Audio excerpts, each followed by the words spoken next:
ti ṣoríire. Ẹ wá bá mi jó. Today na today make we dey dance.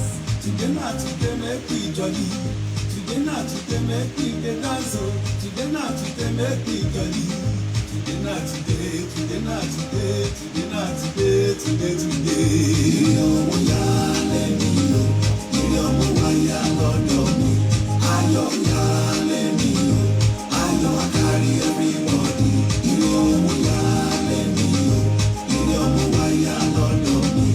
Ayọ̀ ya lẹ́mi o, ayọ̀ I carry everybody. Ọpẹ́ tí mo ti ń gbàdúrà o.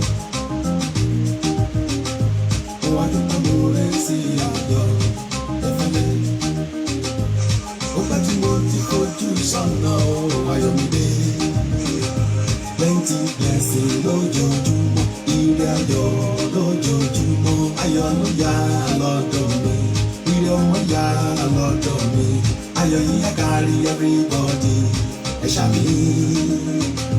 Ìròyìn ayọ̀, ìròyìn ayọ̀, ìròyìn ayọ̀ là ń sọ. Ìròyìn ayọ̀, ìròyìn ayọ̀ rẹ̀, ìròyìn ayọ̀ là ń sọ. Plenty blessing for me, plenty blessing follow me. Plenty blessing for me, plenty blessing follow me. Mudolomo, mudolomo, mudolomo, ire ayọ̀ mi dé. Ire mi dé, ayọ̀ mi dé. Mo ti ṣoríire, ẹ wá bá mi jó.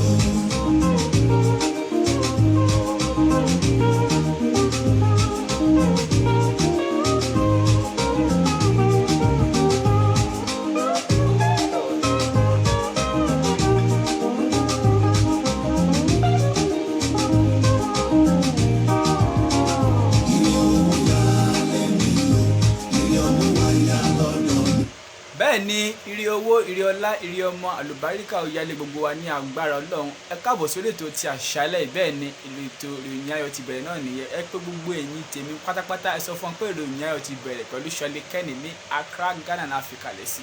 Gbogbo ẹ̀yin tèmi pátápátá ìròyìn ayọ̀ ti bẹ̀rẹ̀. Bẹ́ẹ̀ ni ẹ sọ fún gbogbo ọ̀rẹ́, ẹ̀gbọ́n, àbúrò ẹ sọ fún wọn pé ìròyìn ayọ̀ ti bẹ̀rẹ̀. Ẹ wá nǹkan fìdí kájọ jẹ gbádùn ètò tèmi. Ayọ̀ ya lẹ́mi o, ayọ̀ I carry everybody. Ire ọmọ ya lẹ́mi o, ire ọmọ wa ya lọ́dọ̀ mi. Ayọ̀ ya lẹ́mi o, ayọ̀ I carry everybody. Make we dey see the blessing Baba, kó wọlé kó pọ̀ sí i. Kọ́mọ kó wọlé tẹ́ kó pọ̀ sí i. Àìdúbàlẹ̀ ọ̀rọ̀ kó wá bá wa gbé. Lójoojúmọ́ ayọ̀ ayálé wa o. Bẹ́ẹ̀ ni ire ọlá, ire ọlá ayálé gbogbo wa, ayọ̀ ayálé wa. Òsèlè Mọ̀rúfù ẹ káàbọ̀ sórí ètò. Bẹ́ẹ̀ ni mo ti rí Gifty Amite pé ẹ káàbọ̀ sórí ètò. Gbogbo ẹ̀yin tèmi pátápátá ẹ má bá wa share programu yẹn, ètò ìròyìn àti bẹ̀rẹ̀ náà ní ẹ pẹ̀lú Ṣọlé Kenny. Follow me, plenty blessing follow me, plenty mercy follow me. Everywhere I go, make I see your face. Everywhere I go, make I see your favor. Bẹ́ẹ̀ ni o, everywhere I go make I see God's favour, make I see God's blessing. Oh yes, Gifty, my sure paddy, you are welcome on board. Thanks for sharing the program. Òsèlè Mọ̀rúfù ẹ̀yin tèmi gangan ní Accra, Ghana nìyẹn. Ètò ìròyìn ayọ̀ ti bẹ̀rẹ̀ ní pẹrẹu pẹ̀lú Ṣọlé Kenny. Bẹ́ẹ̀ ni ètò yìí máa yàtọ̀, ó máa lékenkà, ó máa nẹgbà. Bẹ́ẹ̀ ni ẹ sọ fún gbogbo àwọn tèmi pátápátá ń join mi. Ẹ máa share program mi káàkiri, ẹ share sórí platform tẹ́ bá wà, ẹ share sí gbogbo tẹ́ bá mọ̀yàn sí. Bẹ́ẹ̀ ni ẹ pé ọgbọ́n àwọn ọ̀rẹ́ yín pé ètò ti bẹ̀rẹ̀ níyẹn, ìròyìn ayọ̀ lètò, ètò ni ìròyìn ayọ̀. Ayọ̀ abáalé mi o, ayọ̀ abáalé wa o. Ire ọmọ ya lẹ́mi o, ire ọmọ wa ya lọ́dọ̀ mi. Ayọ̀ ya lẹ́mi o, ayọ̀ I carry everybody. Mo ṣoríire bàbá mi mọ́, ẹ bá mi dúpẹ́. Bẹ́ẹ̀ ni ká tó wọnú ètò rẹ ní pẹrẹu ká kọ́ lọ dúpẹ́ lọ́wọ́ Ọlọ́run ọba aláwòrábí kìnìún ẹ̀yà Júdà gbìngbìn nìkan. Àwọn máa ṣe é gbé ọba tó jẹ́ kí ọjọ́ tìǹú ṣojú èmi àti ẹ̀yin láyọ̀ tà láàfíà. Nínú ọdún tá a wọ̀ yìí, mo máa lò, mo máa kọ́lé, máa má sì tún ṣe rere tẹ́gbẹ́ mi ń ṣe. bẹ́ẹ̀ ni o nínú ọdún tá a wà yìí gbogbo wa la máa kọ́lé a máa ralẹ̀ a máa ra mọ́tò a máa bímọ lémọ bẹ́ẹ̀ ni a máa ṣègbéyàwó bẹ́ẹ̀ ni ohun rere tẹ́gbẹ́ wa ń ṣe ní agbára a máa ṣe nínú ọdún nínú oṣù láìpẹ́ láì jìnnà ire tiwa gan ni ire tiwa dé ohun ayọ̀ gan ni á fọ̀ sí wa lágbára Ọlọ́run pẹ́gbẹ́ yín tèmi pátá ire àti àánú máa jẹ́ tiwa ní agbára Ọlọ́run ètò náà ti bẹ̀rẹ̀ ní pẹrẹu nìyẹn. àlàáfíà ẹ̀mí gígùn ó fi tẹ́ wa lọ́rùn bàbá agbẹ́nipa kò ní gbé wa bá àmín gbọ́mọgbọ́mọ kò ní gbọ́mọ wa àmín a ò ní kúkú iná àmín a ò dẹ̀ ní kúkú mọ́tò àmín fàbọ̀rẹ́bọ̀ wa bàbá ẹbí tara ìrẹ́mìdé ayọ̀mìdé. bẹ́ẹ̀ ni o ire ti dé ọlá ti dé ayọ̀ ti dé gbogbo ẹni tẹ́ ti wà lórí ìlà ẹ kọ́mẹ̀ntì bí tẹ́ ti ń gbọ́ wa ẹ kọ́mẹ̀ntì bí tẹ́ ti ń wò wá bẹ́ẹ̀ ni ẹ máa bá wa share program yẹn Gift Amitepe you are my sure party thanks for watching the program yes all the way from Ghana oh yeah you are doing well my sister. mo ti ṣoríire ẹ wá bá mi jó ire ọmọ ya lẹ́mí o ire ọmọ wa ya lọ́dọ̀ mi ayọ̀ ya lẹ́mí o ayọ̀ kárí everybody ire ọmọ ya lẹ́mí o ire ọmọ wa ya lọ́dọ̀ mi ayọ̀ pé. bẹ́ẹ̀ ni o ire ọlá ó ti wọlé gbogbo wa bẹ́ẹ̀ ni bá ṣe ń dúpẹ́ ní ọwọ́ Ọlọ́run ọba aláwọ̀dà bí tó jẹ́ kárí ọjọ́ tìní adágbére fún yín ní ọjọ́ Monday pé à ń padà bọ̀ lọ́jọ́ Thursday ọba tó jókòó tún ṣeé ṣe fún wa lọ́jọ́ tìní ẹ̀rí pé ọpẹ́ lẹ́yọ̀kan máa dá ní ọwọ́ Ọlọ́run ọ̀rọ̀ bí ọpẹ́ kò ní tán náà rẹ̀mí àti ẹni agbára Ọlọ́run. Today make we dey dance today make we jolly today make we dey. yes o today make we dey dance make we dey jolly torí ire owó ire ọlá ti wọlé wa gbogbo wa bẹ́ẹ̀ ni wọ́n ní àpèmọ́ra ẹni là ń pe tèmi dire bẹ́ẹ̀ ni àpèmọ́ra ẹni là ń pe tèmi dire ire ni tèmi lọ́jọ́ gbogbo ní àárọ̀ mi lọ́sàn-án mi ní àṣálẹ́ ire ni tèmi ẹ̀yin olólùfẹ́ mi pátápátá ire ni ti ní agbára Ọlọ́run goodness and mercy shall follow you all the days of your life in Jesus name. Dance o today make we jolly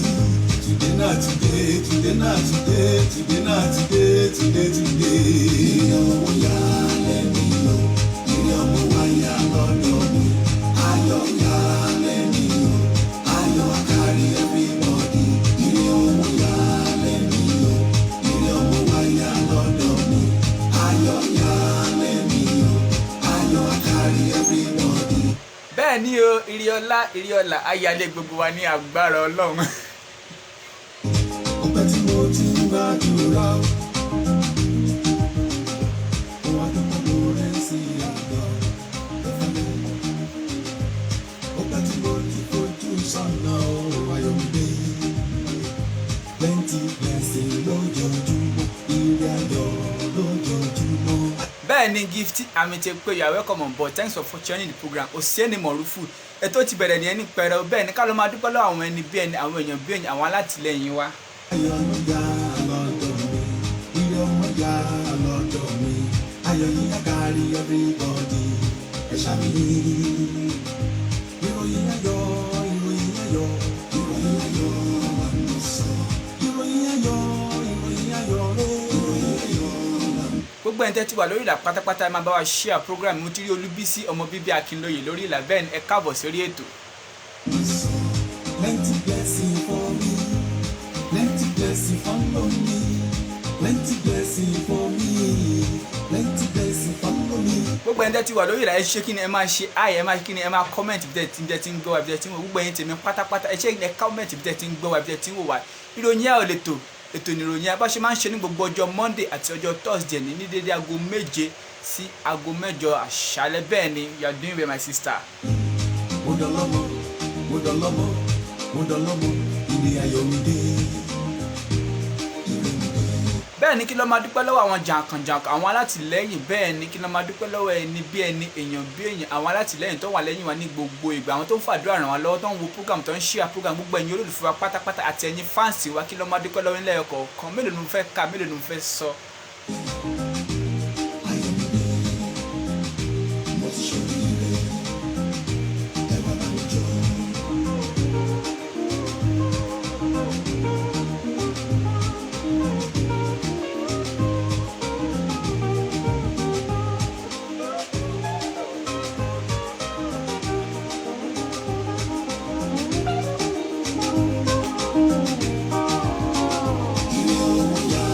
bẹ́ẹ̀ ni ẹ káàbọ̀ sórí ètò bẹ́ẹ̀ ni Razak Ọláìdé Ọlátúndé set àwọn wọ́ṣà bẹ́ẹ̀ ni you are welcome on board gbogbo ẹ̀yin ti New Town ẹ̀yin ti Accra ẹ̀yin ti Ghana ẹ ṣé gan bẹ́ẹ̀ ni ẹ ṣé kú fẹ́ yes mo ti rí ẹ̀yin tèmi pàtàkì Ọláolúwa Ọlásùnkànmí Federal gbogbo àyàngalú alágbólé Àkúté Ìkẹjà ẹ káàbọ̀ sórí ètò ẹ máa bá wa share program yẹn ìròyìn ti bẹ̀rẹ̀ náà nìyẹn.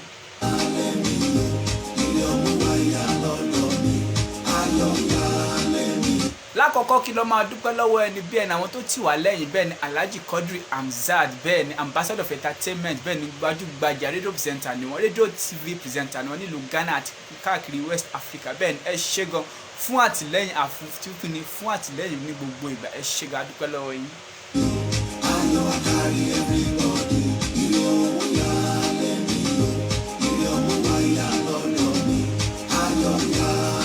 bẹ́ẹ̀ ni o gba ìjàre ọ̀rẹ́ mi Ọláolúwa Ọlásùnkànmí bẹ́ẹ̀ ni àwọn tí awesome ni àwọn tí honourable nìyẹn bẹ́ẹ̀ ni àwọn tí ọ̀pádọ̀tún ni ẹ ṣé gan ṣe bá share program yẹn bẹ́ẹ̀ ni ẹ sọ fún gbogbo àwọn ọ̀rẹ́ yẹn bá share program sórí platform ẹ sọ pé ìròyìn àwọn ti bẹ̀rẹ̀ pẹ̀lú Ṣọ́lí Kenny bá ṣe máa ń ṣe ní gbogbo ọjọ́ Monday àti ọjọ́ Thursday bẹ́ẹ̀ ni tó ti bẹ̀rẹ̀ ní pẹrẹu nìyẹn o.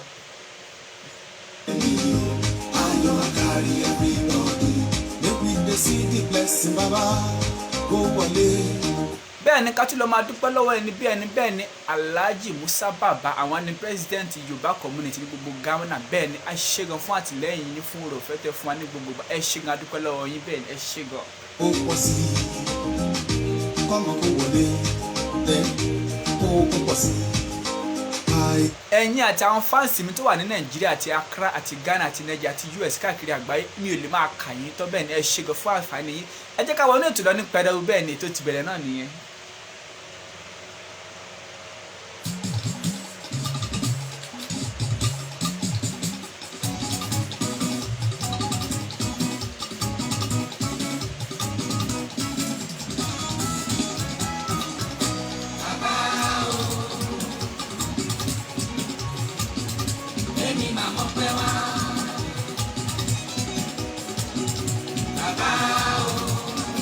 bẹ́ẹ̀ ni bàbá mo mú ọpẹ́ wá mo mú ìyàn bẹ́ẹ̀ ni ọpẹ́ lórí àdá ìdátọ́ ọpẹ́ lórí àdá rèrè adé bẹ́ẹ̀ ni ọpẹ́ là máa dá ní gbogbo wà fún Ọlọ́run ọba.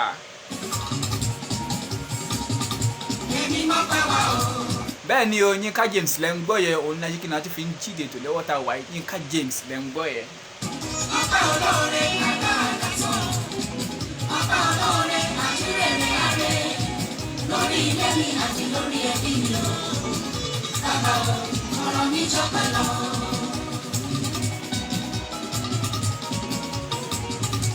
bẹ́ẹ̀ ni láìpẹ́ láì jìnnà a máa lọ polówó ọjà fún yín lórí ètò yìí tá bá ti polówó ọjà fún yín tán a máa kọjá lọ sí abala ọ̀rọ̀ ìṣítí bẹ́ẹ̀ ni a máa lọ gbára níyànjú máa lọ fúnra ní ọ̀rọ̀ ìṣítí à ń bọ̀.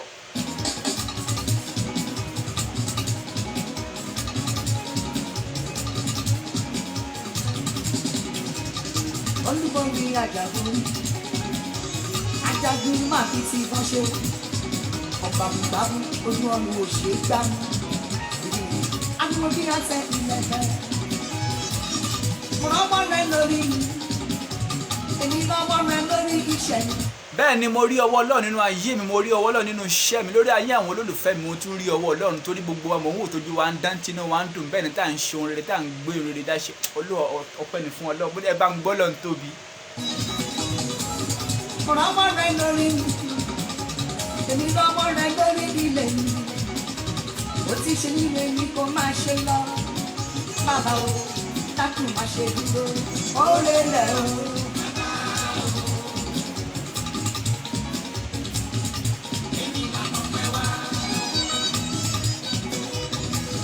ní kọ́mọ́ ní kíákíá nígbà ká lọ polówó ọjà tá a ní fún yín bẹ́ẹ̀ ni ká lọ polówó ọjà fún yín ká kọjá sí àwọn ilé iṣẹ́ tó ń sponsor ètò àwọn onígbọ̀wọ́ ètò ká lọ polówó ọjà fún yín à ń bọ̀.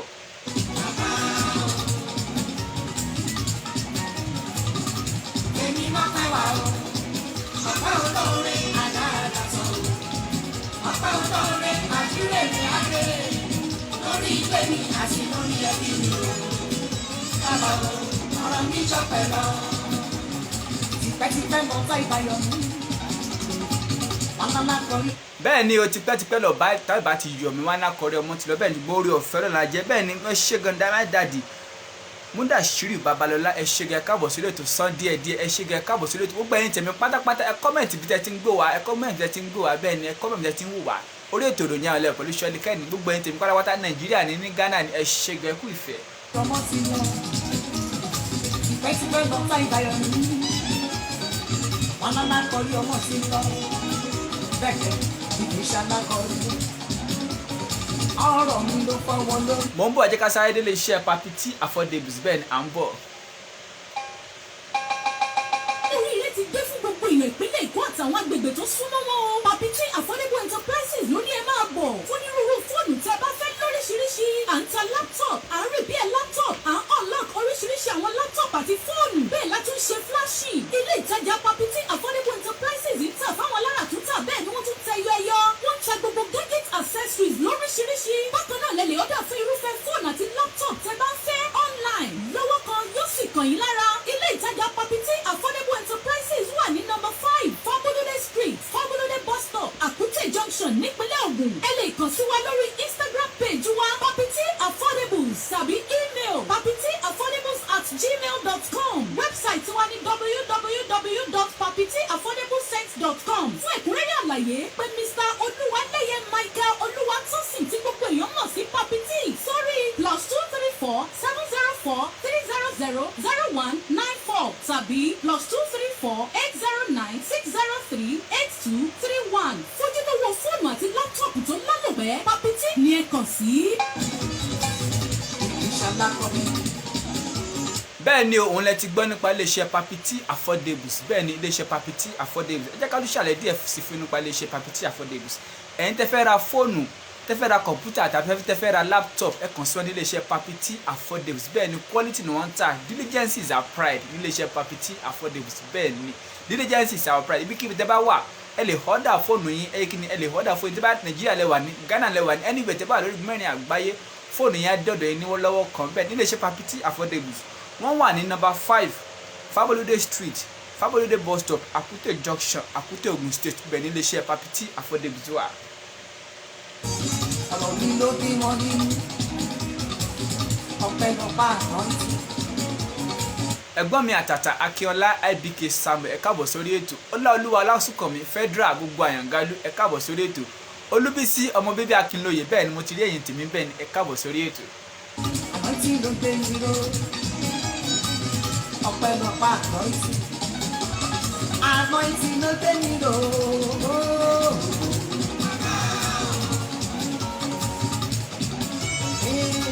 Èmi màmá pẹ́ wá.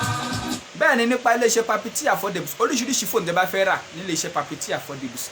Bóyá iPhone lẹ fẹ́ rà ni, ẹ fẹ́ ra Samsung ni, Tecno phone lẹ fẹ́ rà ni, Infinix ni àbí Huawei ni, ẹ kàn sí iléeṣẹ́ Papi T Affordables. Kò sírú fóònù tẹ́ bá fẹ́ rà, bóyá ó ṣẹ̀ jáde ni àbí wọ́n ti ń lò tẹ́lẹ̀tẹ́lẹ̀, ẹ kàn sí iléeṣẹ́ Papi T Affordables kí ni wọ́n á tà fún yín láì gani lára, ṣíkíní mọ́ ni wọ́n á tà fún yín.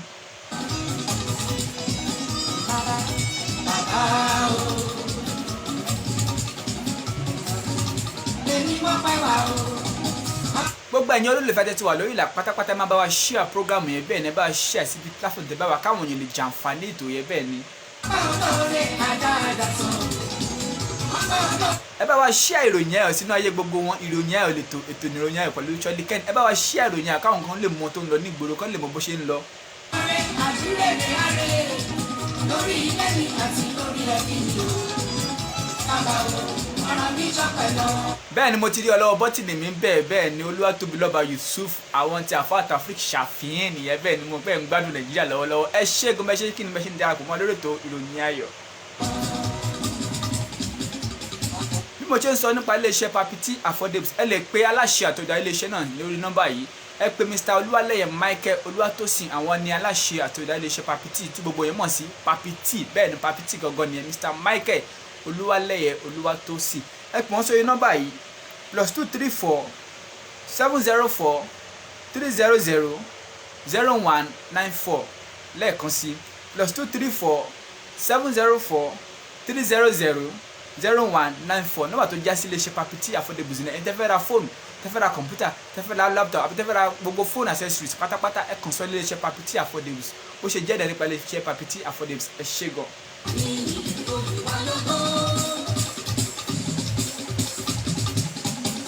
Ọba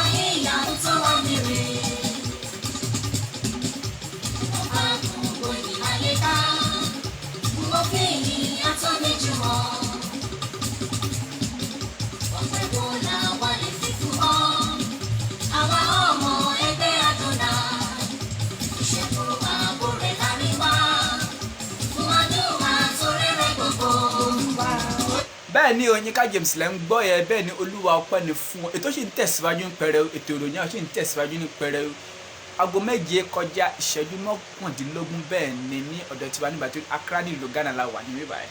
Olúwa ọpẹ́ ni fún ọ fún oore ọ̀fẹ́ tó fi gbèbè Jésù ní bó ti ti dópin ilé jọba pẹ̀lú rẹ̀ lókè. Bàbá ti sọ dẹ̀mí ló ti já sọ́pẹ́ o. Bàbá ti sọ dẹ̀mí ló ti já sọ́pẹ́. bẹ́ẹ̀ ni o bàbá ti sọ́dẹ̀rì ó ti já sọpẹ́ nígbà yìí ká kọjá lọ sí ìjọ Mountain of Resurrection Ministry bẹ́ẹ̀ ni ìjọ Mountain of Resurrection Ministry ká lọ máa kí wọn pé happy anniversary in advance bẹ́ẹ̀ ni happy anniversary in advance ìjọ Mountain of Resurrection Ministry orí òkè àjíǹde tó wà ní number 49 Moses Umokuro Street off Kunle Ajagbe Street Yewande Giwa Òkè-Àró ní Ogun State bẹ́ẹ̀ ni ibẹ̀ náà níjọ náà wà wọ́n máa ṣe àjọ̀dún wọn ní ọjọ́ Sunday tó ń bọ̀ yìí bẹ́ẹ̀ ni àjọ̀dún ọdún 9 bẹ́ẹ̀ ni happy anniversary in advance láìpẹ́ láì jìnnà máa gbọ́ bó ṣe lọ níjọ náà láìpẹ́ láì jìnnà.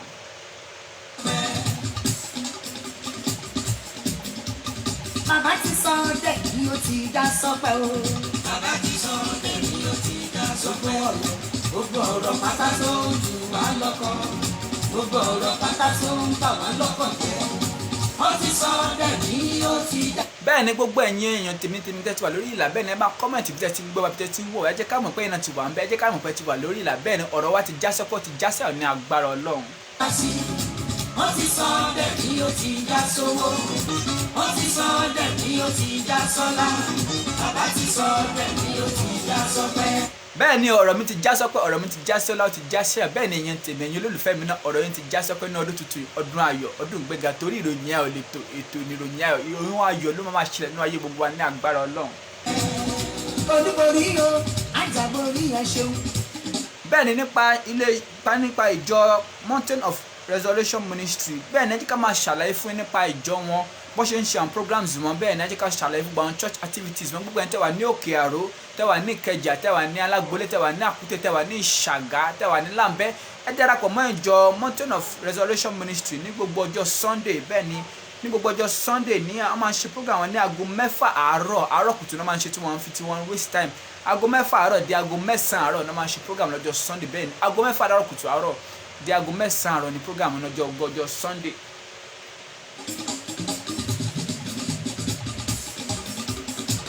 ẹ ṣe Ọlọ́run ẹ lè di márè bàbá ti sọ dẹ̀mí ó ti já sọ́pẹ́ o. Bàbá ti sọ dẹ̀mí ó ti já sọ́pẹ́. bẹ́ẹ̀ ni o bàbá ti sọ dẹ̀mí ó ti já sọ́pẹ́ nípa ìjọ sí Mountain of Resurrection Ministry ní gbogbo ọjọ́ Wednesday náà máa ń ṣe deliverance hour wọn ní gbogbo ọjọ́ Wednesday bẹ́ẹ̀ ni náà máa ń ṣe deliverance hour wọn ní aago 7 àárọ̀ sí aago 8 àbọ̀ ní àárọ̀ ní gbogbo ọjọ́ Wednesday náà máa ń ṣe deliverance hour bẹ́ẹ̀ náà ní gbogbo ọjọ́ Saturdays náà máa ń ṣe expected mothers prayer bẹ́ẹ̀ ni expected mothers prayer gbẹ́ni tẹ́wọ́n ojú ra fún ọmọ tẹ́fẹ́ gbàdúrà fún ọkọ yín tẹ́fẹ́ gbàdúrà fún àwọn ìyàwó yín tẹ́fẹ́ gbàdúrà tẹ́ nídìí ọmọ tẹ́ nídìí ìyàwó gbogbo ọjọ́ Saturday náà máa ń ṣe àpàdé yẹn ní gbogbo ọjọ́ Saturday ní aago 8 àárọ̀ sí aago 9 just 1 hour prayer péré ni bẹ́ẹ̀ ni gbogbo ẹni tèmi tẹ́ ti wà lórí ìlà pẹ̀lú mi ẹ kọ́mẹ̀ntì tẹ́ ti ń gbọ́ wa ẹ kọ́mẹ̀ntì tẹ́ ti wò wá ìròyìn ayọ̀ lẹ́tọ̀ ètò ìròyìn ayọ̀ ẹ̀ má bá share program yẹn ẹ ṣé gan. Bàbá ti sọ dẹ̀mí ó ti já sówó. Bàbá ti sọ dẹ̀mí ó ti já sówó. Bàbá ti sọ dẹ̀mí ó ti já sọ́lá o. Bàbá ti sọ dẹ̀mí ó ti já sọ́lá. Gbogbo ọ̀rọ̀ pátá tó wà lọ́kàn. Gbogbo ọ̀rọ̀ pátá tó bá wà lọ́kàn. Èyí tó bá wà lọ́kàn yìí. Ó ti sọ dẹ̀mí ó ti já sí. Ó ti já sí. Ó ti sọ dẹ̀mí ó ti já sówó. Ó ti sọ dẹ̀mí ó ti já sọ́lá. Bàbá ti sọ dẹ̀mí ó ti já sọ́pẹ́. bẹ́ẹ̀ ni o bàbá ti sọ dẹ̀ ni ó ti já sọ́pẹ́ ó ti já sọ́lá ó ti já sáyọ̀ bẹ́ẹ̀ ni rí àti àlọ́ máa jẹ́ tiwa ní ọjọ́ gbogbo bẹ́ẹ̀ ni ìjọ tí mo ń sọ ìjọ Mountain of Resurrection Ministry ó wà ní nọ́mbà 49 Moses Umokuro Street off Kunle Ajagbe Street Yewande Giwa Òkè-Àró bẹ́ẹ̀ ni Giwa Òkè-Àró ló wà gbogbo ẹni tẹ́ wà ní Làǹbẹ́ Àkútè Àjùwọ̀n Ìṣàgá bẹ́ẹ̀ ni àti Agége bẹ́ẹ̀ ni ẹ máa mọ̀ nípa ìjọ Mountain of Resurrection Ministry bẹ́ẹ̀ ni ẹ darapọ̀ mọ́ ní gbogbo ìgbà tẹ́ bá ti rí àyè tẹ́ bá ti lè bá wọn jọ́sìn lọ́jọ́ Sunday ni àbọ̀jọ́ Wednesday àbọ̀jọ́ Saturday ẹ bá wọn darapọ̀ ẹ bá wọn yàn náà lóko kẹ́ gbórúkọ Ọlọ́run ga pẹ̀lú wọn bẹ́ẹ̀ ni. ọ̀rọ̀ mi tán pẹ́ jọ ó jọ pẹ́ lọ. ẹ jẹ́ tí wọ́n sọ fún nǹkan tó kù bàbàrà kan ọjọ́ Sunday ló máa ṣe àjọ̀dún kan tó máa lé kínkà ní ìjọ Mountain of Resurrection Ministry ní ọjọ́ Sunday tó ń bọ̀ ẹ darapọ̀ mọ́ kájọ kí ni kájọ ṣe àjọ̀dún náà papọ̀. ọ̀rọ̀ mi tọ́pẹ́ ó jọ pẹ́ lọ. àbẹ̀bí fọ̀rọ̀ mi tọ́pẹ́ mo sọ pé ó jọ pẹ́ lọ. ọ̀rọ̀ mi tọ́pẹ́ ó jọ pẹ́ lọ. ó sọ bẹ́ẹ̀ ó jọ pẹ́ lọ. bẹ́ẹ̀ ni ẹ jẹ́ kájọ bá Lady Evangelist Bọ́látitó Òsénì yayọ̀ ní ọjọ́ Sunday bẹ́ẹ̀ ni ọjọ́ Sunday ni àjọ̀dún wọn ẹni tí Ọlọ́run jọ wọn gbé ìjọ náà kalẹ̀ ní Lady Evangelist Bọ́látitó Òsénì bẹ́ẹ̀ ni ẹ kú oríire mà bẹ́ẹ̀ ni happy anniversary in advance ma. ó jọ pẹ́ lọ. ó sọ fọ́rọ̀ ó tọ́pẹ́ ó jọ pẹ́ lọ. ó sọ pé ó jọ pẹ́ lọ. bẹ́ẹ̀ ni tẹ́ bá ń gbọ́ ìkéde yìí tẹ́ bá ń gbọ́ ìpolówó bẹ́ẹ̀ ni tẹ́ bá ń gbọ́ ìkéde yìí èèyàn bí Ọlọ́run èèyàn Ọlọ́run kékeré náà máa ṣèpolówó ẹni bí ẹni èèyàn bí èèyàn bẹ́ẹ̀ ni Mrs Tèmítọ́pẹ́ Olúwa Sàlámì bẹ́ẹ̀ ni oníkà máa ṣèpolówó ìfún yín lóríkà máa kéde fún yín nípa tìjọ Mountain of Resurrection Ministry. àbẹ̀bí fọ̀rọ̀ mi tọ́pẹ́ mo sọ pé ó jọ pẹ́ lọ. ọ̀rọ̀ mi tọ́pẹ́ ó jọ pẹ́ lọ. mo pápá ó ṣe déédéé mo fẹsẹ̀ ní ó ṣe déédéé. ọ̀rọ̀ mi tọ́pẹ́. bẹ́ẹ̀ ni láìpẹ́ láì jìnnà máa kọjá lọ sí abala kíni àyàn ń fi ìlú sọ bẹ́ẹ̀ ni bẹ̀lẹ́ sí máa fi ìlú sọ̀rọ̀ tẹ́ máa dáhùn nǹkan tí àyàn ń fi ìlú sọ gbogbo ẹni tèmi tẹ̀ mọ́ nípa ìlú ẹ̀mẹ́ tẹ́ ń fẹ́ gbọ́ àbí tẹ́ ń kọlù bẹ́ẹ̀ ni ẹ wá sí kíni ẹ kọjá ẹ súnmọ́ mi síbi ìbàyẹ̀ káyájọ kíni ká gbọ́ ọ̀gọ́ tí àyàn fẹ́ fi ìlú sọ ní àṣálẹ̀ yìí. ojú tí bàbá bí fún mi bẹ̀rẹ̀ mo fi mú mi lọ. ọ̀rọ̀ mi tọ́pẹ́ ó jọ pẹ́ lọ. ẹni tí bàbá bí fún mi bẹ̀rẹ̀ mo fi mú mi sájọ. ọ̀rọ̀ mi tọ́pẹ́ ó jọ pẹ́ lọ. àbẹ̀wò ọ̀rọ̀ mi tọ́pẹ́ mo sọ pé ó jọ pẹ́ lọ. ọ̀rọ̀ mi tọ́pẹ́ ó jọ pẹ́ lọ. ó sọ pé ó jọ pẹ́ lọ. ó sọ pé. bẹ́ẹ̀ ni Don Visi Samuel Daslim gbogbo ẹni tèmi tẹ́tí wà lórí ìlà pátápátá ẹ jẹ́ kọ́mẹ̀ntì bí tẹ́tí ń gbọ́ àbí tẹ́tí ń wò wá bẹ́ẹ̀ ni ẹ ṣé gan ẹ máa bá wa share program yẹn ní báyìí ẹ máa nípa kọjá lọ sí abala kíni àyàn ń fìlù sọ ṣùgbọ́n à ń bọ̀ ẹ jẹ́ ká sáré dé Diamond Jet Forex Business Center à ń bọ̀. mo sọ fọ́rọ̀ mi tọ́pẹ́ o. ó jọ pẹ́ lọ. ó sọ pé ó jọ pẹ́ lọ. àbẹ̀wò ọ̀rọ̀ mi tọ́pẹ́ mo sọ pé ó jọ pẹ́ lọ. ọ̀rọ̀ mi tọ́pẹ́ ó jọ pẹ́ lọ. bẹ́ẹ̀ ni ẹ jẹ́ ká kọjá lọ sí iléeṣẹ́ Diamond Jet Forex Business Center ẹ̀yin tẹ́ fẹ́ kọ́ nípa forex trading ẹ̀yin tẹ́ fẹ́ invest owó sí forex trading àbẹ́ni tẹ́ fẹ́ kọ́ tẹ́ fẹ́ mọ̀ nípa forex trading bẹ́ẹ̀ ni ẹ kàn sọ́ ní iléeṣẹ́ Diamond Jet Forex Business Center ó wà ní Sotuom ní Accra ní Ghana ni wọ́n Sotuom ní around Pentecost University ni wọ́n wà bẹ́ẹ̀ ẹ̀yin tẹ́ fẹ́ mọ̀ nípa forex trading abẹ́ni forex signal abẹ́ni forex advice abẹ́fẹ́ invest owó yín kẹ́ máa gba percent lórí ẹ̀ lóṣooṣù bí oṣù mẹ́ta lè fẹ́ fi invest ní oṣù mẹ́fà ní àbí ọdún kan ẹ kàn sọ ní iléeṣẹ́ Diamond Jet Forex Business Center ó wà ní Sotuo ní around Pentecost University ní Accra ní Ghana ibẹ̀ ni wọ́n wà bẹ́ẹ̀ ni Diamond Jet Forex Business Center àbí ẹ lè pè wọ́n sórí nọ́mbà yìí nọ́mbà tó já sí wọn ní iléeṣẹ́ Diamond Jet Forex Business Center +233 2311 88290 lẹ́ẹ̀kan sí +233 2311 88290 nípa Diamond Jet Forex Business Center ẹ pè wọ́n kékeré ni ẹ bá wọn dòwò pọ̀ ṣé gan.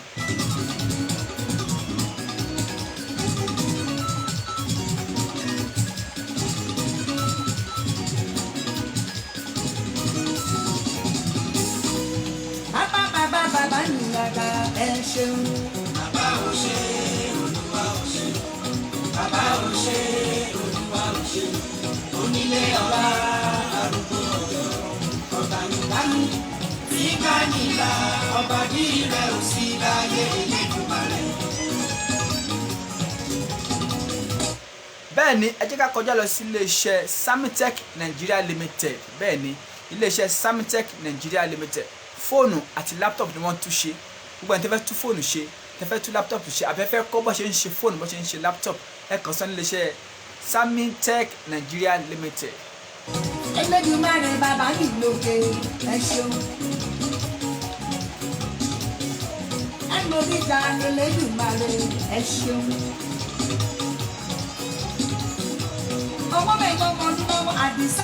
gbogbo ẹni tẹ́ ti wà lórí ìlà pẹ̀lú mi pátápátá ẹ kọ́mẹ̀ntì bí tẹ́ ti ń gbọ́ wa ibi tẹ́ ti ń wò wá bẹ́ẹ̀ ni Akínọlá IBK Samuel ẹ káàbọ̀ sórí ètò gbogbo ẹni tẹ́ ti wà lẹ́jà káàbọ̀ bí tẹ́ ti ń gbọ́ wa ibi tẹ́ ti ń wò wá bẹ́ẹ̀ ni ẹ ṣé gan nípa iléeṣẹ́ Samitech Nigeria Limited alágbólé àkútè road ni wọ́n wà bẹ́ẹ̀ ni alágbólé àkútè road ni wọ́n wà ní opposite UBA bank ibẹ̀ ni wọ́n wà ẹ lè pe aláṣẹ àti olùdarí iléeṣẹ́ náà Olúwalẹ̀ Tósìn Adékúnlé Olúwalẹ̀ Táíwò Adékúnlé ni aláṣẹ àti olùdarí iléeṣẹ́ náà tẹ́fẹ́ tú fóònù ṣe tẹ́fẹ́ ra laptop àfẹ́ tú laptop ṣe àfẹ́ tú fóònù ṣe ẹ pè wọ́n sórí nọ́mbà yìí +234 81 40 38 1839 lẹ́ẹ̀kan sí +234 81 40 38 1839 nọ́mbà tó já sí iléeṣẹ́ Samitech Nigeria Limited phone and laptop wọ́n specialize lé lórí ẹ ṣé gan. Báwo ló ń wo tí bàbá bí lẹ́yìn sí mọ́dẹ̀ fún wa fi dán mọ́ sí? Ọmọ bẹ́ẹ̀ máa mọ ojú lọ́mọ àdìsá olórin wo tí bàbá bí lẹ́yìn sí mọ́dẹ̀ fún wa fi. bẹ́ẹ̀ ni owó kọ́la ní ọlá kọ́la ní ipò kọ́la ní ṣùgbọ́n oore ọ̀fẹ́ lọ́nà àrígbà tí bàbá fi ń dá wa sí àwọn tó ń kú tó ń sọnù tó ń jí gbé àdá jù wọ́n lọ àsùnwọ̀n jù wọ́n lọ ṣùgbọ́n oore ọ̀fẹ́ àti àná lọ́nà àrígbà. Báyà sí ẹni bá mọ ọdún lò àmọ́ pẹ́ẹ́rẹ́ ẹni bá mọ ọdún lò àmọ́ pẹ́ẹ́rẹ́. nígbà yìí abala kí ni àyàn fi ìlú sọ láwà bẹ́ẹ̀ ni abala kí ni àyàn fi ìlú sọ nọ́mbà tí máa bá fi dá sórí ètò lélẹ̀ +233 555 28 1462 lẹ́ẹ̀kan sí +233 555 28 1462 nọ́mbà tí máa bá fi dá sórí ètò nìyẹn. Bàbá mi yàgà ẹ ṣeun. Bàbá ò ṣe bàbá ò ṣe bàbá ò ṣe onílé ọba arúgbó ọjọ́ ọba nígbà ọba bí rẹ̀ ò sí láyé lẹ́nu. Ó jẹ́ sanwó bàbá mi lókè ní gbowó. Ó jẹ́ sẹ́gbọ́n bàbá mi lókè onígbàgbọ́ ìyẹn ló mú mi dúpẹ́ tí mo fi. Olúwa bàbá mi lókè ó ṣeun o. Èmi dúpẹ́ mo fi. Olúwa bàbá mi lókè ó ṣeun o. Bàbá tó lé ikú jìnnà sílé mi bàbá tó tarí ayọ̀ sọ́dọ̀ mi o. Ohun tẹ́mi lérò pé ó ṣòro ṣe o bàbá bá mi ṣe o láì gbogbo. bẹ́ẹ̀ ni ohun tèmi rò pé ó ṣòro ṣe Ọlọ́run bá mi ṣe ó fi àánú dá sí ọ̀rọ̀ èmi yá èmi àti ẹ̀ láì gbowó láì gbòbí láì gba píìnì lọ́wọ́ ó fi àánú hàn lórí ayé wa. Yóò bá jíire di ọba àdọ́nà thank you. bẹ́ẹ̀ ni o thank you Yínká James lẹ́ ń gbọ́ yẹ bẹ́ẹ̀ ni akọni bí ẹni ńlá yín akọni bí ẹni jẹ́kọ̀ọ́ Yínká James lẹ́ ń gbọ́ yẹ. Ọmọ ní sáyẹ̀nsì omi ní protest thank you. Ọlé ikú jìnnà nílé mi bàbá sáré ìbùkún onísọ̀dọ̀ mi.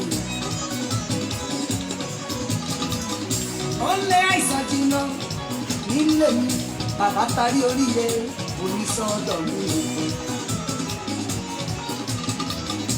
bẹ́ẹ̀ ni mo tún ráyọ̀ Vicky ẹ káàbọ̀ sórí ètò gbogbo ẹ̀yin tèmi tẹ́tí wà lórí ìlà pátápátá ẹ ṣe gan máa bá share program yẹn Tèmítọ́pẹ́ Olúwa Sàlámì ẹ káàbọ̀ sórí ètò bẹ́ẹ̀ ni mo ti rọ́wọ́ yín bẹ́ẹ̀ ẹ máa bá share program yẹn. Bàbá tó lé ikú jìnnà nílé ni bàbá tó tarí ayọ̀ sọ́dọ̀ mi o. Ohun tẹ́mi lérò pé ó ṣòro ṣe o bàbá bá mi ṣe o láyé gbogbo ẹni dúpẹ́ mo fi. Olúwa bàbá mi lókè ó ṣe o. Èmi dúpẹ́ mo fi. bẹ́ẹ̀ ni mo sọ wípé abala kí ni àyàn fìlù sọ ni mo wà ẹ pé gbogbo àwọn tó mọ̀ nípa ìlú tó gbọ́lù bẹ́ẹ̀ ni ẹ sọ fọ́kún súnmọ́ tòsí a ti fẹ́ lu ìlú náà kọ́kọ́ wà dé pé ẹni ìgbọ́n kan tí àyàn fìlù sọ ẹ ti sọ fọ́kún súnmọ́ tòsí a ti fẹ́ wọnú abala kí ni àyàn fìlù sọ. Olúwa bàbá mi lókè ó ṣe o. Bàbá tó lé ikú jìnnà sílé mi bàbá tó tarí ayọ̀ sọ́dọ̀ mi o. Ohun tẹ́mi lérò pé ó ṣòro ṣe o bàbá tó bá mi ṣe o láì gbogbo. Ohun tẹ́mi lérò pé ó ṣòro ṣe o bàbá bá mi ṣe o láì gbogbo. Ọkọ ìwọ lérò ó ṣòro ní bàbá bá mi ṣe o láì gbogbo. Aya ìwọ lérò ó ṣòro ní bàbá bá mi ṣe o láì gbogbo. Ọmọ ìwọ lérò. bẹ́ẹ̀ ni bí mo ṣe ń sọ fún yín ẹ jẹ́ ká kọjá lọ sí ìjọ Mountain of Resurrection Ministry lẹ́ẹ̀kan sí.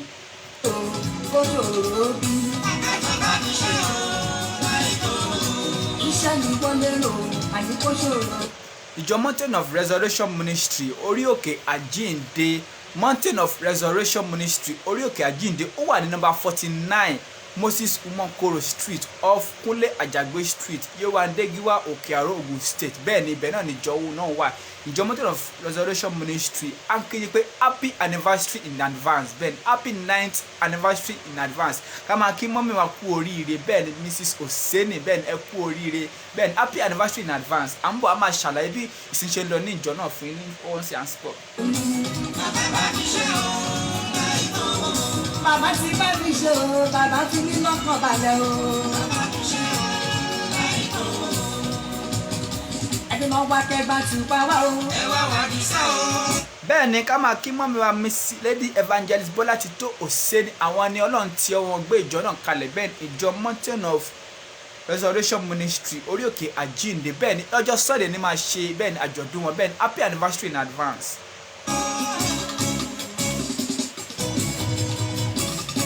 mo ti ṣàlàyé fún yín lẹ́ẹ̀kan nípa ìsìn wọn bó ṣe máa ń lọ ní gbogbo ọjọ́ Sunday ìsìn wọn máa ń bẹ̀rẹ̀ ní aago 6 àárọ̀ bẹ́ẹ̀ ni aago 6 àárọ̀ kùtù náà máa ń ṣe ìsìn wọn ọ̀tẹ̀ kí waste time rárá ní aago 6 àárọ̀ náà máa ń bẹ̀rẹ̀ sí wọn dé aago 9 àárọ̀ bẹ́ẹ̀ ni gbogbo ọjọ́ Sunday ìsìn wọn máa ń bẹ̀rẹ̀ ní aago 6 àárọ̀ dé aago 9 àárọ̀.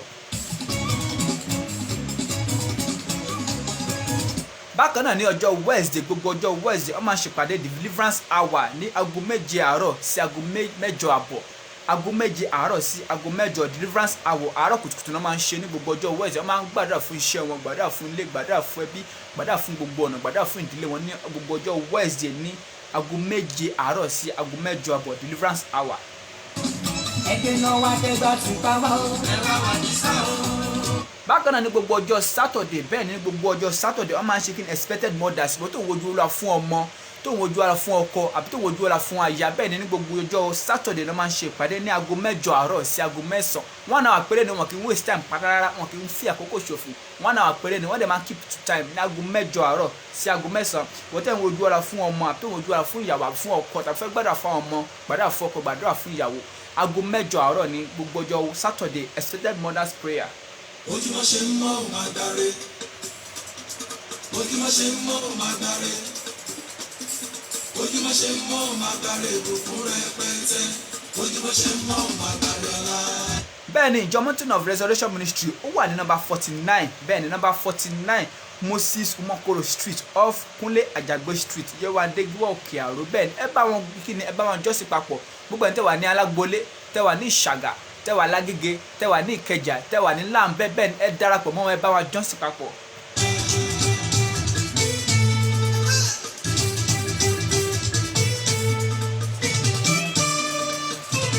ojúmọ́ ṣe ń mọ́ ò máa dáre ayọ̀ ojúmọ́ ṣe ń mọ́ ò máa dáre ògo. bẹ́ẹ̀ ni ká máa kí Mrs. bẹ́ẹ̀ ni mọ́mí wa bẹ́ẹ̀ ni Lady Evangelist Bolatito Oseni àwọn ní kí ni àwọn ní Ọlọ́run tí wọ́n gbé ìjọ náà kalẹ̀ kò ní jù báyìí lọ nípa ti ìjọ Mountain of Resurrection Ministry tó bá ṣe ń tẹ̀síwájú bá ṣe ń tẹ̀síwájú àti máa gbọ́ bó ṣe ń lọ ní ìjọ náà sí happy anniversary in advance bẹ́ẹ̀ ni happy anniversary in advance bẹ́ẹ̀ ni ìjọ Mountain of Resurrection Ministry tẹ́ bá ń gbọ́ ìkéde yìí bẹ́ẹ̀ ni láti ẹnu ìkan náà ọmọ ìjọ bẹ́ẹ̀ ni Mrs. Tèmítọ́pẹ́ Olúwa Ọládìran Sàlámì bẹ́ẹ̀ náà ní ká máa ṣèkéde fún yín ẹ ṣé gan. Magbare ògo ojúmọ́ ṣe ń mọ́ ò máa dáre magbare ògo fún rẹpẹtẹ ojúmọ́ ṣe ń mọ́ ò máa dáre ọlá ojúmọ́ ṣe ń mọ́ ò máa dáre ayọ̀. bẹ́ẹ̀ ni òbójúmọ́ ṣe ń gbọ́n máa gbáre ó máa gbáre ọlá máa gbáre ayọ̀ bẹ́ẹ̀ ni Simata Das ẹ káàbọ̀ sórí ètò. bàbá ò máa gbáre ojúmọ́ ṣe ń mọ́ ò máa dáre èèyàn ńlá ilé ìgbòho bóyá lé mi bóyá lé ẹ o. gbogbo ẹ̀dá tí wà lórí ìlà pátápátá ẹ má bá wa share program bẹ́ẹ̀ ẹ̀yin tèmi lọ́tún lọ́sì bẹ́ẹ̀ ni ẹ má bá wa share program síbi gbogbo tó bá yẹ kẹ́ share sí. ojúmọ́ ṣe ń mọ́ ò máa dáre ọlá ọ̀nà kíkí mọ́jọ́ kó máa máa la o. ẹ jẹ́ ká wo abala kí ni àyàn fìlò sọ ní pẹrẹwu báyìí bẹ́ẹ̀ ni abala kí ni àyàn fìlò sọ ní àwà.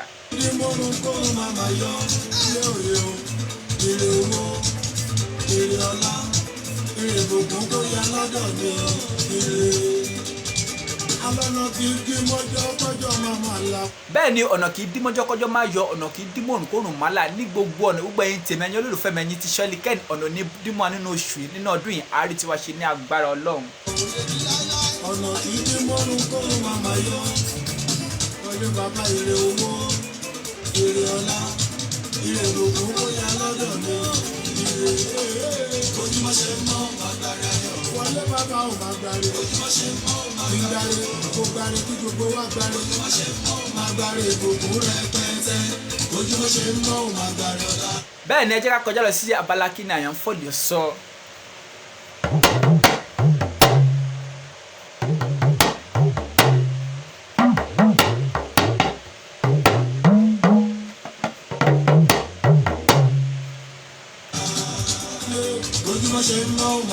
òun lẹ ti gbọ́ yọ nǹkan tí àyàn fíìlù sọ ẹ pè wá sórí nọ́mbà yìí +233 555 28 1462 ẹ jẹ́ ká tú ìlú èlò lẹ́ẹ̀kan sí torí ẹ̀ ń tí ẹ̀ gbọ́ dáadáa.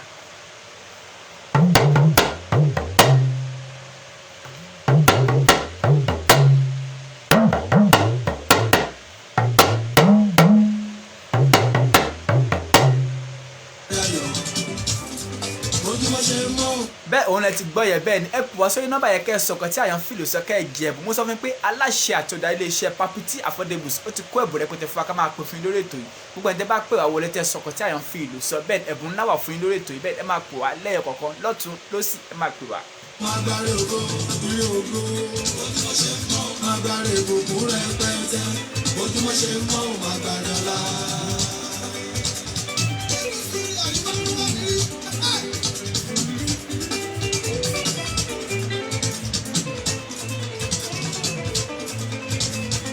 ní báyìí ẹ jẹ́ ká kọjá lọ sí ìjọ Christ Apostolic Church. mo sì mojú mo yin bàbá mi lógo mo fọpẹ́ fún bàbá ológo jùlọ alábàárò alábàárìn ayé mi yánsá kìrẹ ọlọ́run ìgbàlà mi.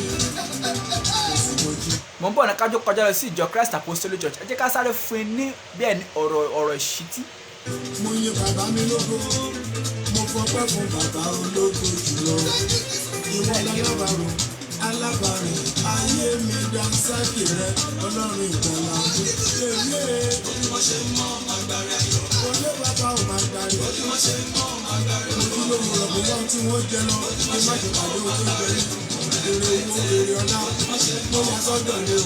bẹ́ẹ̀ ni ọ̀rọ̀ ìṣítí ta ní fún aláṣẹ àṣẹ ó ní don't let your failure be the last chapter in your life bẹ́ẹ̀ má jẹ́ kí àṣìṣe rẹ má jẹ́ kó jẹ́ òpin ìgbẹ̀yìn ayé rẹ bẹ́ẹ̀ ni àṣìṣe tó ṣe lè bí a little mistake tó ṣe àbí àṣìṣe kékeré tẹ ṣe àbí tá a ṣe má jẹ́ kó jẹ́ àṣìṣe let's keep moving in anything you are doing that is good in anything we lay our hands on let's keep moving má jẹ́ kí àṣìṣe kí ni kó jẹ́ last chapter move on ẹ kí ni ẹgbọ́n ni we move let's move on.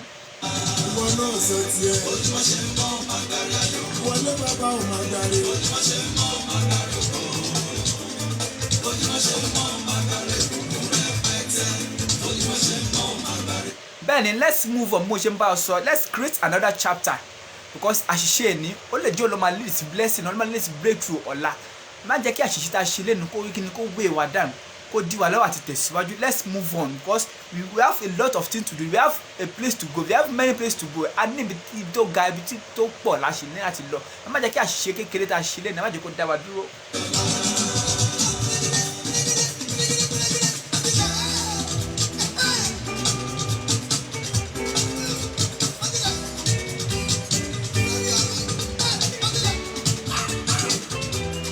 bẹ́ẹ̀ ni o only you alone can determine how the story of your life will end àmì àti ẹ̀yà lè mọ̀ bí ìtàn ayé wa ṣe máa rí ní ìgbẹ̀yìn tá bá fẹ́ kó rí dáadáa kí inú wa dùn ká ṣàṣeyọrí ká jèrè ká wo wájú ká wẹ̀yìn ká rí ohun tọ́lọ̀ ń ṣe náà ọwọ́ wa ló kù sí ẹ má jẹ́ ká dúró ẹ má jẹ́ ká rọ̀ṣẹ̀ ẹ má jẹ́ ká wo ẹ̀yìn ẹ má jẹ́ ká wo aago alágo sáré ẹ̀dẹ̀ kí náà tẹ̀ kí ni ká tẹ̀síwájú tá a bá ń ṣe gbogbo kóhun tá a bá wò ká máa ṣe ká tẹpá mọ́ ká fi àdúrà sí i àmọ̀ pé lọ́jọ́ kan àwọn náà máa jánà ní agbára Ọlọ́run.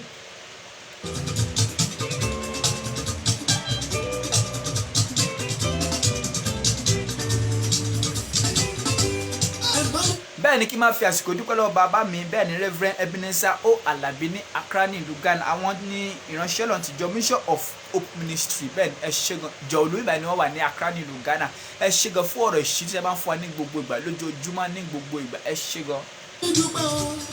ẹ bá mi dúpẹ́ ẹ bá mi dúpẹ́ òye ẹ bá. bẹ́ẹ̀ ni mo sọ fún you don't let your failure be the last chapter in your life. Move on, create another chapter. You alone can determine how the story of your life should be. Ben, ẹ má jẹ́ kí àṣìṣe ní kó wé wa down, kó fà wá sẹ́yìn láti tẹ̀síwájú. Kò sẹ́ni tó ní ìbẹ̀rẹ̀, kò sóhun tó ní ìbẹ̀rẹ̀ tí ò lópin, kò sẹ́ni tó ní àṣeyọrí ńlá ká. Ẹ jẹ́ ká lọ gba àwọn tó ní owó, tó ní ọlá, tó lókìkí káàkiri àgbáyé. Kò sẹ́ni tí ò ní ìfàsẹ́yìn ìkan àbí òmíràn, ṣùgbọ́n wọ́n kí ọlá pé wọ́n tẹ̀síwájú, wọ́n dúró, bẹ́ẹ̀ ni wọ́n fi ṣàṣeyọrí. Làwọn náà fi wò wọ́n lé ní gẹ́gẹ́ bí ẹni iwájú tá a fi fi ọ̀rọ̀ wọn gbàdúrà, tá a fi ọ̀rọ̀ wọn ṣe àròkọ́ṣe. Àwa náà sì lè di èèyàn bẹ́ẹ̀, a lè ṣe jù wọ́n lọ lọ́la. Bẹ́ẹ̀ ni ẹ jẹ́ ká tẹ̀síwájú, ẹ má jẹ́ ká dúró. Bẹ́ẹ̀ ni Ọlọ́run á dẹ̀ ràn gbogbo wa lọ́wọ́. Àdúrà tí mo gbà lálẹ́ lọ́sàn-án, àdúrà tí mo gbà lọ́sàn-án lóru, tí mo ṣe ṣọ́ọ̀rù, tí mo kúnlẹ̀ mo gbàdúrà, mo bọ́lọ́run sọ̀rọ̀ kẹ́lẹ́kẹ́lẹ́ bá. Bẹ́ẹ̀ ni àdúrà tá à ń gbà lọ́sàn-án lóru, tá à ń gbàdúrà láàárọ̀ lọ́sàn-án lálẹ́ lóru, arékùnrin Ọlọ́run ti gbọ́ àdúrà wa, ká máa dúpẹ́ lọ́wọ́ Ọlọ́run. Bẹ́ẹ̀ ni ẹ ṣé gan àǹtí mi Tèmítọ́pẹ́ Olúwa Ọládìran Sàlámì, ẹ ṣé gan, ẹ káàbọ̀ sórí ètò. Olúwatóbilọ́ba Yusuf, ẹ̀yin tèmi gangan ní Accra Ghana nìyẹn, ẹ ṣé gan bẹ́ẹ̀ ṣe ń darapọ̀ mọ́ wa lórí ètò. Ẹ bá wa share program yẹn, bẹ́ẹ̀ ni kó lè dé gbogbo jẹ kó dé, kó lè dọ́dọ̀ àwọn olólùfẹ́ wa káàkiri àgbáyé. Bàbá ti gbàdúrà mi ó ti gbọ́, mo ti gbà pa mi ló ṣe é gbé, mo gbẹ́sẹ̀ mi ló ṣe, ojú tí mo ní mo fi ríran, mo tún láyọ̀ mo jí láyọ̀, mo wá dúpẹ́ oore, mo wá dúpẹ́ mo wá dúpẹ́ oore tó ṣe fún mi, mo wá dúpẹ́ nínú ayé mi. Bẹ́ẹ̀ ni ẹ jẹ́ ká kọjá lọ sí iléeṣẹ́ Global Tech Communication. Bẹ́ẹ̀ ni iléeṣẹ́ Global Tech Communication pé tẹ́ fẹ́ ṣe solar sínú ilé yín, tẹ́ fẹ́ ṣe inverter installation, tẹ́ fẹ́ ṣe CCTV camera sínú ilé yín, bẹ́ẹ̀ sí ọ́fíìsì yín lẹ́ fẹ́ ṣe CCTV camera sínú, àbí sí ọ́fíìsì, àbí sínú ilé, àbí sí àdúgbò yín lẹ́ fẹ́ ṣe CCTV camera sí, ẹ kàn sí iléeṣẹ́ Global Tech Communication. Wọ́n wà ní number 63 Ìdìmú Èjìgbò Road, Ìdìmú Lagos State. Bẹ́ẹ̀ ni ní Nàìjíríà ni wọ́n wà. Number 63 Ìdìmú Èjìgbò Road, Ìdìmú Lagos State. Bẹ́ẹ̀ ni iléeṣẹ́ Global Tech Communication wà. Mo wá dúpẹ́ mo wá dúpẹ́ oore. Ẹ lè pe aláṣẹ àtọ̀dá iléeṣẹ́ náà Mr. Peter Ajibade. Bẹ́ẹ̀ ni àwọn ni aláṣẹ àtọ̀dá iléeṣẹ́ náà Mr. Peter Ajibade. Ẹ lè pọ́n sórí nọ́mbà yìí +234 81 00 57 1302. Nọ́mbà tó já sí iléeṣẹ́ Global Tech Communication. Ẹ̀yin tẹ́ fẹ́ ṣe CCTV camera sí iléeṣẹ́ yín, sínú ilé yín, sí ọ́fíìsì yín, abẹ́ tẹ́ fẹ́ ṣe inverter tẹ́ fẹ́ máa lo náà ìjọba, àbí tó pé náà ń lọ dáadáa ní náà ń lọ ní Nàìjíríà, fẹ́ ṣe inverter system sílé yín, àbẹ́ fẹ́ ṣe anything electrical maintenance, ẹ kàn sí wọn ní iléeṣẹ́ Global Tech Communication kan tó specialize lórí ní ẹ̀ẹ́dẹ̀ gbádùn iṣẹ́ wọn. Bẹ́ẹ̀ ni. Tó ṣe fún mi, mo wá dúpẹ́ nínú ayé mi. Mo wá dúpẹ́ Bẹ́ẹ̀ ni ẹ̀yin tẹ́ fẹ́ polówó ọjà yín, tẹ́ fẹ́ ṣe birthday shout out fún àwọn olólùfẹ́ yín, àbẹ́ẹ̀jẹ́ kí ni tẹ́ fẹ́ bá wa dòpọ̀ lórí ètò yìí, àbí tẹ́ fẹ́ sponsor program, ẹ lè pọ̀ wá sórí nọ́mbà yìí, ẹ pọ̀ wá sórí nọ́mbà kẹ́ bá wa dòpọ̀ nílé iṣẹ́ Shirley Kenny Entertainment. Ẹ pọ̀ wá sórí nọ́mbà yìí +233 555 28 1462. Lẹ́ẹ̀kan sí +233 555 28 1462. Accra láti kalẹ̀ sí nínú Ghana. Bẹ́ẹ̀ ni ẹ bá wa dòpọ̀, bẹ́ẹ̀ ni kán lè ká bá promote iṣẹ́ yín kó lè káàkiri àgbáyé. mo wá dúpẹ́ oore tó ṣe fún mi, mo wá dúpẹ́ nínú ayé mi. Mo mú ọpẹ́ mi wá. Mo mú ọpẹ́ mi wá. Ọpẹ́ mi sí ọ̀gá ògo, àgbà ìdátàn ni ọpẹ́. Bẹ́ẹ̀ ni ọ̀rọ̀ bí ọpẹ́ kò ní tọ́nú ìmìrìn àti ẹ̀yìn. Bẹ́ẹ̀ ni Olúwatóbilọ́ba Yusuf, ẹ káàbọ̀ sórí ètò. Ẹ̀yin tèmi àǹtí mi àtàtà Tèmítọ́pẹ́ Olúwa Ọládìran, ẹ ṣé gẹ́gẹ́ ṣe bá ṣe program yẹn. Mo ti rí àwọn tèmi níbi Ọ̀jájá authority, bẹ́ẹ̀ ni Ọ̀jájá Fuji authority, gbogbo àwọn ti Ghana nìyẹn, ẹ ṣé gan. Don Visi Samuda Slim, gbogbo ẹni tí olólùfẹ́ Shirley Kenny, ẹ ṣé gẹ́gẹ́ ṣe bá ṣe program yẹn. Ọpẹ́ ni sí Olúwa. Ètò ìròyìn àṣì ń tẹ̀síwájú. Bẹ́ẹ̀ ni ìròyìn àṣì ń tẹ̀síwájú bá ṣe máa ń ṣe ní gbogbo ọjọ́ Monday àti ọjọ́ Thursday ní dédé aago 7 sí aago 8, ṣùgbọ́n ní Nàìjíríà ó máa jẹ́ aago 8 sí aago 9 Nàìjíríà time.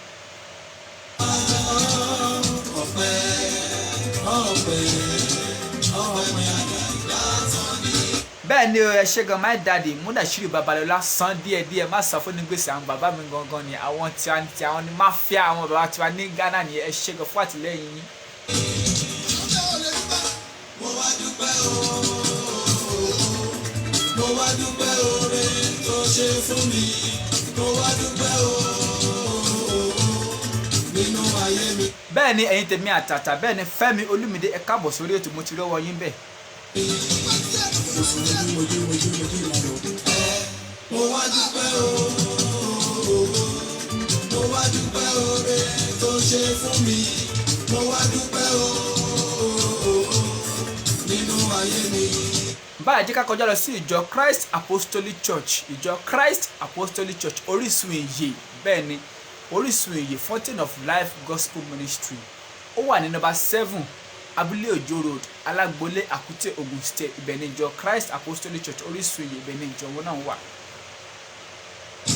ó yá náà ẹ̀yin tèmi ẹ̀jẹ̀ kọ́mọ ó ṣe ń lọ Ọlọ́run tí a wá sí kò má dojú sí wa o.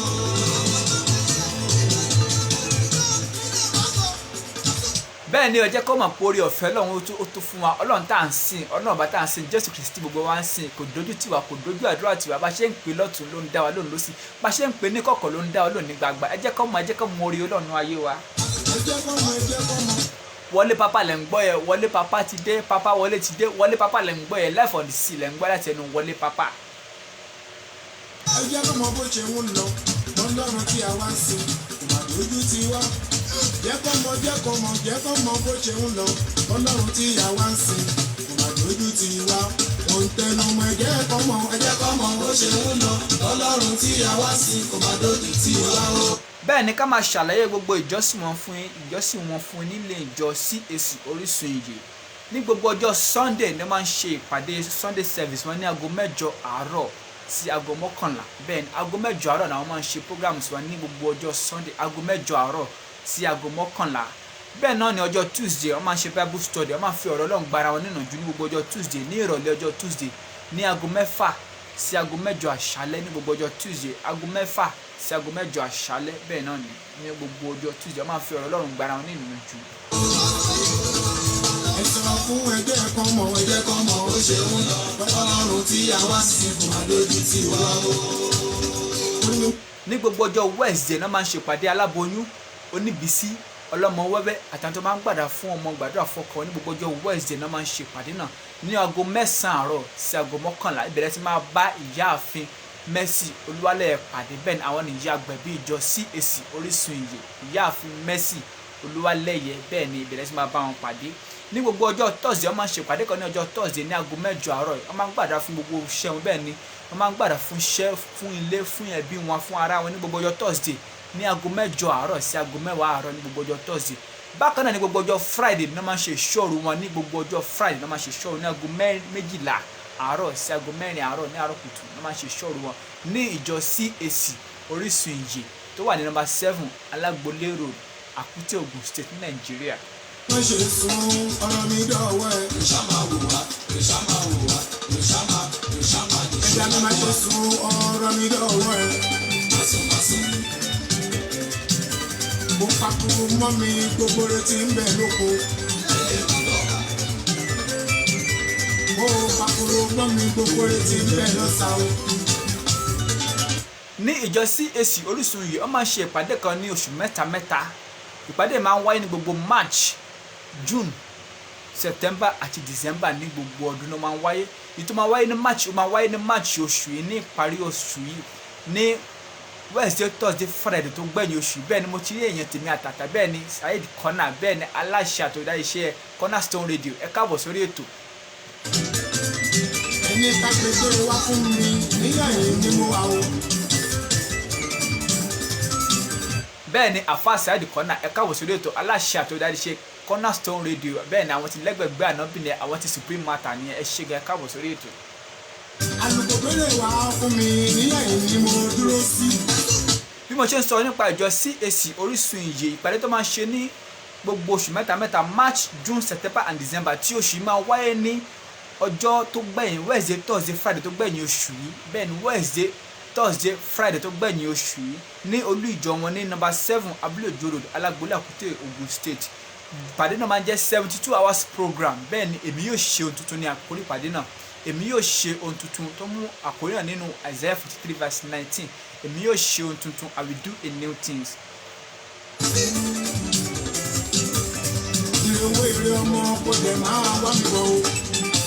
Fún àdúrà tàbí ìgbaniníyànjú abẹ́ẹ̀tẹ́ máa ń bọ̀ ní ìjọ náà fún ìpàdé náà tẹ́ bá fẹ́ mọ̀ fún direction ẹ lè pe ẹni tí Ọlọ́run gbé ìjọ náà kalẹ̀ lé lọ́wọ́ ẹ lè pe Pastor Joseph Adéoyè Olúlẹ́yẹ bẹ́ẹ̀ ni Pastor Joseph Adéoyè Olúlẹ́yẹ ẹ lè pè wọ́n sórí nọ́mbà yìí +234 80 32 36 98 43 lẹ́ẹ̀kan sí +234 80 32 36 98 40 nọ́mbà tó já sí ìjọ CAC Orísun Ìyè nìyẹn.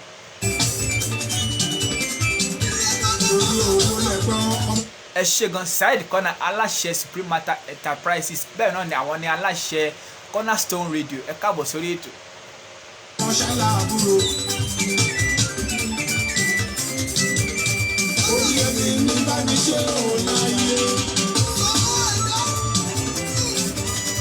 Ẹni ní jẹ́ kátajà kájèrè. Bẹ́ẹ̀ ni orí ẹni ní bá ní ṣe orí ẹni jẹ́ kátajà kájèrè bẹ́ẹ̀ ni ẹ ṣé gan ẹ̀gbọ́n mi àtàtà Mr. Túndé Richard Ọlábàmíjọ ẹ ṣé gan káàbọ̀ sórí ètò. Iṣẹ́ ọmọ níní owó ẹja kò gba wàhálà o. Bẹ́ẹ̀ ni nípa ìjọ CAC Orísun Ìyè tí mo sọ fún nípa ìpàdé tó máa ń ṣe tó máa wáyé ní ending of this month Wednesday Thursday Friday tó máa gbẹ̀yìn oṣù ló máa ṣe ìpàdé náà gbogbo ẹni tẹ́wà ní Alágbólé tẹ́wà ní Lámbẹ́ tẹ́wà Lákúté tẹ́wà ní Ìkẹjà tẹ́wà lójú Odò tẹ́wà Lágége ẹ darapọ̀ mọ́ wọn níjọ CAC Orísun Ìyè 72 hours program ní program tó bá jẹ́ kí ìṣọ́ ìrẹ́ lè darapọ̀ mọ́ ẹ darapọ̀ mọ́ tó bá jẹ́ kí tó máa ṣe ní ọ̀sán nítorí àti aago 9 àárọ̀ ní program náà ti máa bẹ̀rẹ̀ ẹ darapọ̀ mọ́ mo dẹ̀ mọ̀ pé Ọlọ́run tá à ń sìn á gbọ́ àdúrà gbogbo wa ọdún yìí ọdún ayọ̀ wa ni. Àìní owó ẹja bàbá káwa màmá. Bẹ́ẹ̀ ni mo gbàdúrà Ọlọ́run ní fún gbẹ̀yìn nínú lọ́rọ̀ gbogbo wa ní agbára Ọlọ́run ẹni tẹ́ fẹ́ polówó ọjà yìí abẹ́fẹ́ ṣe bẹ́ẹ̀ de shout out fún olólùfẹ́ yín ni abẹ́fẹ́ bá sponsor ètò yìí ẹ pè wá sórí nọ́mbà yìí +233 555 28 1462 ìròyìn ayọ̀ lẹ́tọ̀ ètò ìrìnàjò ayọ̀ pẹ̀lú Ṣọ́lí Kẹ́ni Accra la fìkàlẹ̀ sí ní ìlú Ghana ẹ ṣé gan bá ṣe ń darapọ̀ mọ́ ní gbogbo ìgbà. Láyé bá ń ṣáká o, wọ́n lè lè máa pẹ̀ wọ́n.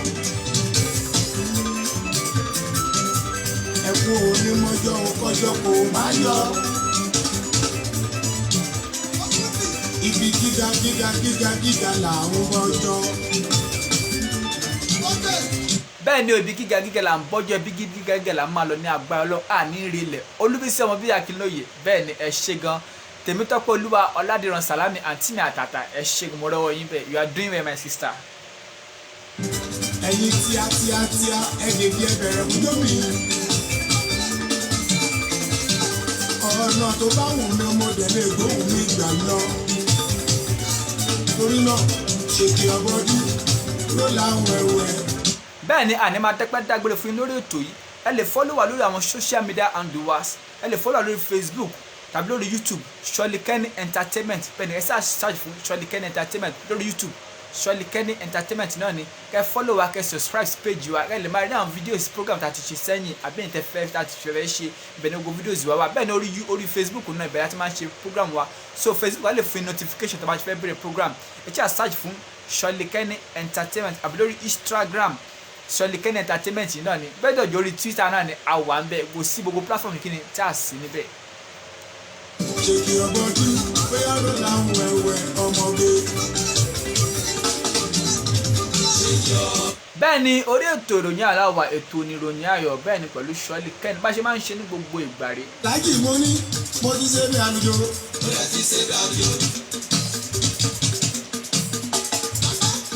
Ọmọ òbí ṣolú aláṣẹ pákàtà lèkì.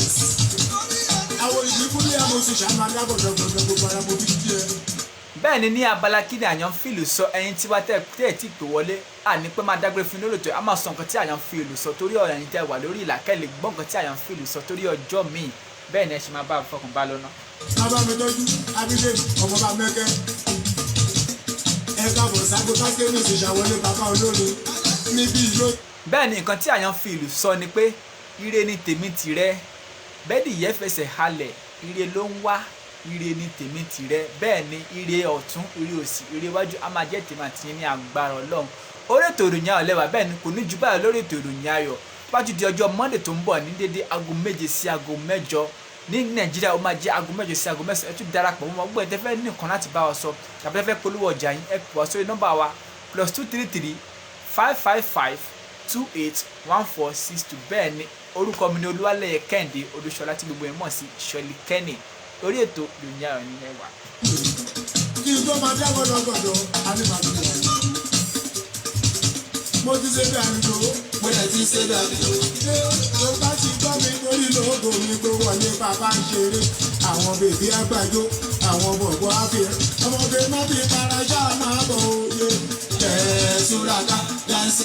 bẹ́ẹ̀ ni gbogbo ẹ̀yin tẹ̀mí pátápátá ẹ ṣé gan bẹ́ẹ̀ ṣe darapọ̀ bẹ́ẹ̀ ṣe bá wa share program mi àṣìgàn àdúpẹ́ lọ́wọ́ yín ó tún di ọjọ́ Monday bẹ́ẹ̀ ni ká tún pàdé láyọ̀ àti àlàáfíà ìròyìn ayọ̀ lẹ́tọ̀ ètò ìròyìn ayọ̀ la máa gbọ́ nílé gbogbo wa ní agbára Ọlọ́run ìròyìn ìbànújẹ́ ìròyìn ẹkún kò ní jẹ́ tiwa ní agbára Ọlọ́run ọdún yìí ọdún ayọ̀ ọdún ìṣelógo ọdún ìgbéga wa nílé kíkọ Jésù ó dàbọ̀ ó dàárọ̀ ká sùn láyọ̀ ká pàdé láyọ̀ àti àlàáfíà ẹ̀yin tèmi one love ẹ ṣé gan.